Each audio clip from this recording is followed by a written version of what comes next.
हरे कृष्णा हरि बोल।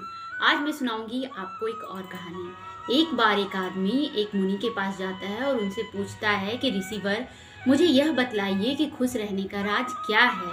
मैं कैसे सर्वदा खुश रह सकता हूँ। तो ऋषि ने कहा कि यह जानने के लिए तुम्हें जंगल में जाना पड़ेगा। तो उसने कहा कि ठीक है, मैं जंगल में चलूंगा। ऋषि उसको अपने साथ लेकर जंगल की तरफ चले गए। थोड़ी दूर जाने के बाद ऋषि ने एक पत्थर उठाया और उस आदमी को पकड़ा दिया।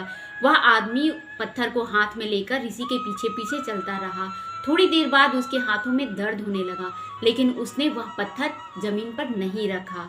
वह उसे हाथ में लेकर ही ऋषि के पीछे पीछे चलता रहा। थोड़ी दूर जाने के बाद उसे बहुत ज़्यादा दर्द होने लगा।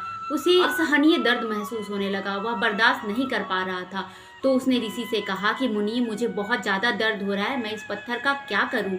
तो मुनि ने कहा कि इस पत्थर को यहीं नीचे रख दो।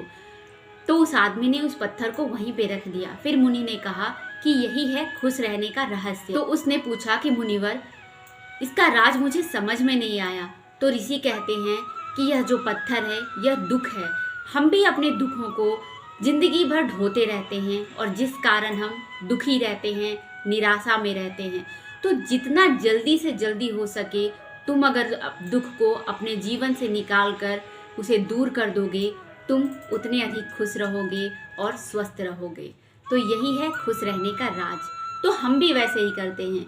कोई भी दुख होता है, कोई भी कष्ट होता है, हम उसे हमेशा अपने मन में रखते हैं, उसे अपने साथ साथ ढोते चलते हैं। कभी कभी तो ऐसा होता है कि जीवन के अंतिम समय में भी हमें वह दुख सताते रहता है। तो हमें ऐसा नहीं करना चाहिए। अगर हमें खुश रहना है तो अपने दुख की गठरी को पीछे छोड़ना होगा, तभी हम जिंदगी में आगे बढ़ सकते हैं और खुश रह सकते हैं। हरे कृष्णा हरि बोल।